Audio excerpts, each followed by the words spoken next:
ఓం మహాగణాధిపతయే నమః. ఓం గురుభ్యో నమః. ఓం శ్రీమాత్రే నమః. పరమేశ్వర స్వరూపమైనటువంటి జ్యోతిష, వాస్తు మరియు ఇతర అనేకమైనటువంటి శాస్త్రములను మనకు అందించినటువంటి మహర్షులకి నమస్కారం. హయగ్రీవ హయగ్రీవ హయగ్రీవేతి యో వదేత్ తస్య నిస్సరతే వాణి జన్మకన్యా ప్రవాహవత్. అరుణాం కరుణాతరంగితాక్షీం ధృతపాశాంకుశపుష్పబాణచాపాం అనిమాదిభిరావృతాం మయూకైః అహమిత్యేవ విభావయే భవానీం. శ్రీమాత్రే నమః. ప్రేక్షకులకి ఆ లలితాంబిక అమ్మవారి యొక్క అనుగ్రహం పరిపూర్ణంగా కలగాలని మనస్ఫూర్తి కోరుకుంటూ మనం ఈరోజు చెప్పుకోబోయేటువంటి టాపిక్ 2025 జనవరి మాసంలో ఫలితాలు ఏ విధంగా ఉన్నాయి, మరియు ఏ విషయాల పట్ల మీరు జాగ్రత్తగా ఉండాలి, అదేవిధంగా ఎటువంటి పరిహార మార్గం చేసుకుంటే ఇబ్బంది పడకుండా సంతోషంగా ఉంటాము అనేటువంటి విషయాలు చెప్తుంది నేనైనప్పటికీ కూడా చెప్పిస్తుంది సాక్షాత్ లలిత అమ్మవారిగా భావిస్తూ ఒక్కొక్క లగ్నం తెలియని వారు రాశిరీత్యా చూసుకుందాం. అయితే దీనికంటే ముందు అసలు గ్రహాలు ఎక్కడెక్కడ ఉన్నాయి ఈ జనవరి మాసంలో. గురువు వక్రించే ఉన్నాడు, ఇంకా అదేవిధంగా కుజుడు కూడా వక్రించి ఉన్నాడు ఈ జనవరి మాసంలో. అదేవిధంగా కేతువు కన్యారాశిలోని, బుధుడు వృశ్చికంలో ఉంటూ 4వ తేదీ ధనస్సులోకి, 25వ తేదీ మకరంలోకి ఎంటర్ అవుతున్నాడు. చంద్రుడైతే మొత్తం ఒక నెలలో ఒక రౌండ్, అంటే ఈ యొక్క మకరం నుంచి మళ్ళీ మకరం వరకు చేరుకుంటాడు. రవి 14వ తేదీ ధనస్సు నుంచి మకరంలోకి, శుక్రుడు శని కుంభరాశిలో ఉన్నాడు. ఈ శుక్రుడు మీనంలోకి రాహువుని చేరుకుంటాడు. రాహు మీనంలో ఉన్నాడు, 28వ తేదీ చేరుకుంటున్నాడు. అంటే ఆల్మోస్ట్ నెల రోజులు మొత్తం శుక్రుడు ఇక్కడే ఉంటాడు. ఈ యొక్క గ్రహస్థితిని అనుసరించి ద్వాదశ లగ్నాల వరకు ఎలా ఉంటుందనే విషయం మనం ఇప్పుడు తెలుసుకుందాం. సింహలగ్నము, సింహరాశి. మీకు గనక చూసుకున్నట్లయితే మీకు ప్రస్తుతం మీ యొక్క రాశ్యాధిపతి పంచమ స్థానంలో ఉన్నాడు కాబట్టి 14వ తేదీ వరకు మీకు రాజకీయ సంబంధించినటువంటి విషయంలో చాలా బాగుంటుంది. 14వ తేదీ దాటిన తర్వాత రుణాల కోసం చేసే ప్రయత్నం ఫలిస్తుంది. జనవరి 14 దాటిన తర్వాత ధన సంబంధించిన విషయంలో కొంత ఆగడము, రావాల్సిన డబ్బులు ఇదిగో వస్తాయి అనుకుంటూ కొంత కట్ అవ్వడం ఇట్లాంటివి చూపిస్తుంది. మరియు మరొక విషయం ఏంటంటే, ఈ 3వ అధిపతి ఎప్పుడైతే 7వ స్థానంలో ఉన్నాడో, ఇక్కడ పర్టికులర్గా శుక్రుడు శనితో సంబంధాలు కలిగి ఉండడం వల్ల ఇది కాస్త గమనించుకున్నట్లయితే వివాహ సంబంధించినటువంటి ప్రయత్నంలో మీరు ఎక్కడైతే జాబ్ చేస్తుంటారో, జాబ్ చేసేటువంటి ప్రదేశం మీ వర్క్ రిలేటెడ్ లేకపోతే మీ సేమ్ ప్రొఫెషన్ రిలేటెడ్ సంబంధించిన వాళ్ళతో మీకు సంబంధాలు కుదరడం అనేటువంటిది చాలా స్పష్టంగా గోచరిస్తుంది. మరియు గతంలో ఏదైతే మీరు ప్రాపర్టీ కొన్నారో దాన్ని ఇప్పుడు అమ్మడానికి చేసే ప్రయత్నం ఫలిస్తాయి ప్రస్తుతం ఉండేటువంటి కాంబినేషన్స్లో. సంతానం కోసం ప్రయత్నం చేసేటువంటి వారికి 14 జనవరి లోపల కనుక ప్రయత్నం చేసినట్లయితే ఖచ్చితంగా యోగిస్తుంది సంతాన ప్రయత్నం అనేటువంటిది.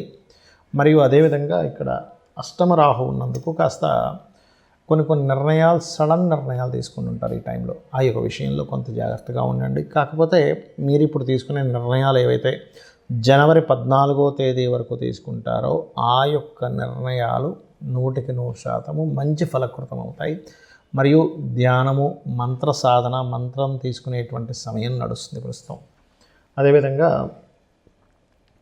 ఈ యొక్క శుక్రుడు ముఖ్యంగా ఈ దశమ స్థానం అధిపతి 7వ స్థానంలో ఉన్నందుకు ఉద్యోగ అవకాశాలు కూడా పెరుగుతాయి. దశమంలో గురువు ఉన్నందుకు కూడా బ్యాంకింగ్ రంగాలు, లేనట్లయితే ఏదైనా గనులకు సంబంధించిన, ఆయిల్ రిలేటెడ్ సంబంధించిన ఇట్లాంటి రంగాల్లో బిజినెస్లో ఉండేటువంటి వారు కావచ్చు, ఆ యొక్క వృత్తుల్లో ఉండేటువంటి వారికి కావచ్చు, కాస్త అభివృద్ధి యోగం అనేటువంటిది బలంగానే ఉంది, అందులో ఎటువంటి సందేహం లేదు.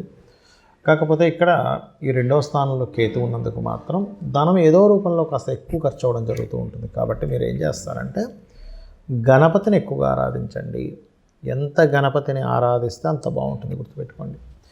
₹1 ఇస్తున్నా తీసుకుని ఒకసారి గణపతిని ఆరాధించినట్లయితే, లేదా శాలరీ వస్తుంది మీకు, లేదా బిజినెస్ ద్వారా ఇంత ప్రాఫిట్ వచ్చింది, గణపతి ముందు నా ధనాన్ని పెట్టి స్వామి నీ యొక్క అనుగ్రహంతో వచ్చిందని చెప్పి తీసుకోండి.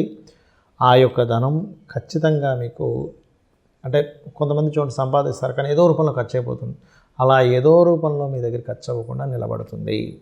జ్యోతిష్శాస్త్రంలో ఉన్నటువంటి కొన్ని అపోహలు ఏమిటి, మిత్స్ అంటారు వాటిని, అంటే అనవసరంగా మూఢనమ్మకాలు అనుకోండి.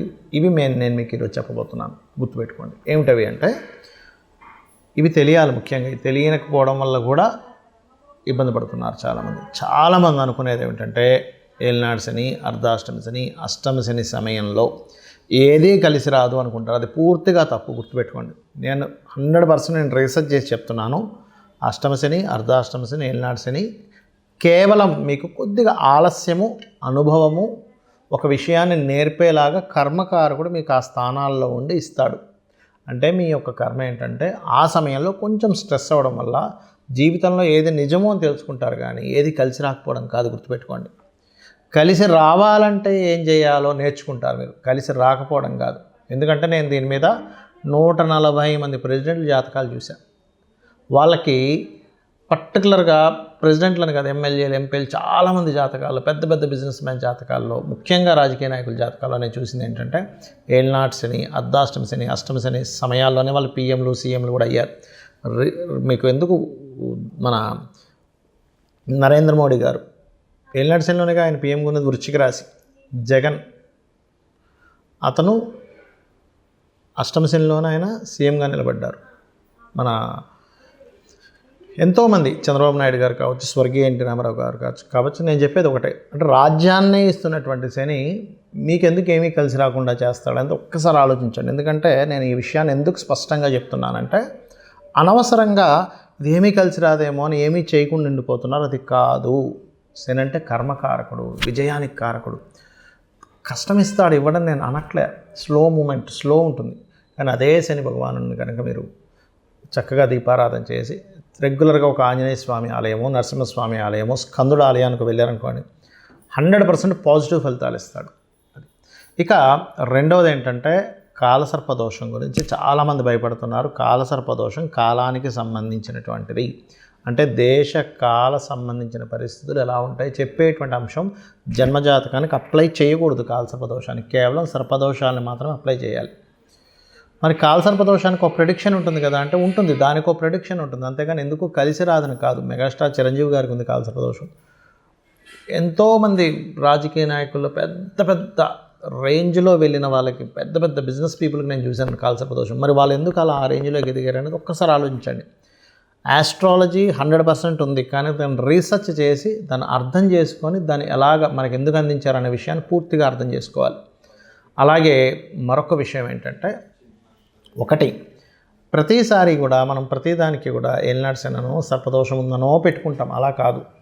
పర్టికులర్ భావం అంటే మీకు వివాహం అవ్వటం లేదు, ఓకే, 7th లార్డ్ ఎవరయ్యారు చూసుకొని ఆ 7th లార్డ్ బలహీనంగా ఉన్నాడా, అందుకే అవ్వట్లేదు. దాన్ని చిన్న చిన్న మంత్రాలతో, లలితసహస్రనామం ఉంది, అందులో ఓం కామేశబద్ధ మాంగళ్య సూత్ర శోభిత కందరాయ నమః ఖచ్చితంగా ఇంట్లో కూర్చొని చక్కగా చేసుకొని ఫ్రీ అయిపోతుంది. దానికి అంతేగాని అమ్మో దీనికి ఏదో లక్షలు కట్టించి పూజ చేసుకోవాలి అప్పుడే నాకు ఆ దోషం పోతుంది అనేటువంటిది కాదు. కలియుగంకున్న గొప్పతనం ఏంటంటే నామస్మరణ చేత పోతుంది, క్లియర్ అయిపోతుంది. మీ దగ్గర డబ్బులు ఉన్నాయి, నేను చక్కగా పూజ చేయించుకుంటాను, ఇంటికి పురోహితుని పిలిపించి ఒక హోమం చేయించుకుంటానంటే చేయించుకోండి, ఏమీ తప్పు కాదు. అది ధనం ఉంటే చక్కగా ఇంటికి పురోహితుని పిలిపించుకొని చక్కగా పూజ చేసి అతనికి దక్షిణ ఇచ్చి 10 మందికి భోజనాలు పెట్టండి. దానివల్ల ఒక సిస్టమ్ అంటే మనీ సర్క్యులేట్ అవుతుంది, దానివల్ల దేవతలు కూడా ఆనందిస్తారు. నేను కాదనట్లే, కానీ డబ్బులు లేకపోయినా అప్పులు చేసి మాత్రం ఎట్టి పరిస్థితుల్లో మీరు పూజ చేస్తేనే వర్కౌట్ అవుతుందని మాత్రం ఏమీ లేదు. ఎందుకంటే భగవంతుడికి అన్నీ తెలుసు. అయ్యా ఈ వ్యక్తి దగ్గర డబ్బులే ఉన్న దాంట్లో సంతృప్తిగా నాకు చేసుకుంటున్నాడు అని భగవంతుడికి తెలుసు. భగవద్గీతలో చాలా స్పష్టంగా చెప్పాడు ఆయన. ఏంటంటే మీరు గనక అంటే పత్రమైనను, పుష్పమైనను, ఫలమైనను, ఉదకమైనను ఫలాపేక్షరహితంగా నాకు సమర్పిస్తే నేను దాన్ని ప్రీతితో స్వీకరిస్తున్నాను అన్నాడు. ఉదకం అంటే చిన్న నీటి చుక్కండి. కాబట్టి ఎక్కడా కూడా ఇది చేస్తేనే అవుతుంది, లేకపోతే నాకు ఇది అవ్వదు అనేటువంటిది లేదు. నామస్మరణ చేయండి, కేవలం నామస్మరణ కూడా మిమ్మల్ని ఉద్ధరిస్తుంది. డబ్బులు ఉన్నాయి చక్కగా చేసుకోండి, ఏం కాదనట్లే. గో సేవ చేస్తారా, గోదానమే ఇస్తారా, పెద్ద పెద్ద హోమాలే చేస్తారా, యజ్ఞాలే చేస్తారా, మీ ఇష్టం. బట్ లేనప్పుడు మాత్రం అప్పు చేస్తేనే అవుతుంది అనేటువంటి మూఢనమ్మకం నుంచి బయటికి రండి ఫస్ట్ మీరు. అలాగే మరొక విషయం ఏంటంటే జ్యోతిష్యము, వాస్తు.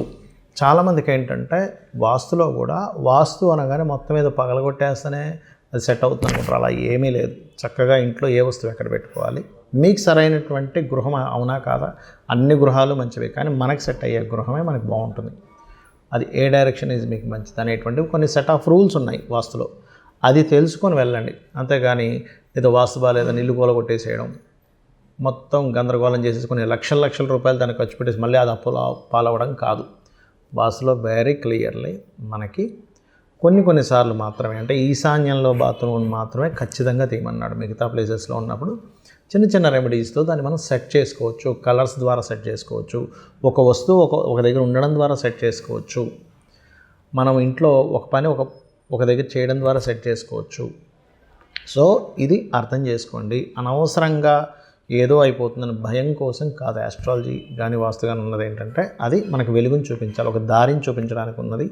కాబట్టి మీ అందరూ కూడా అమ్మవారి అనుగ్రహానికి పాత్రలు అవ్వాలని మనస్ఫూర్తిగా కోరుకుంటూ శ్రీమాత్రే నమః.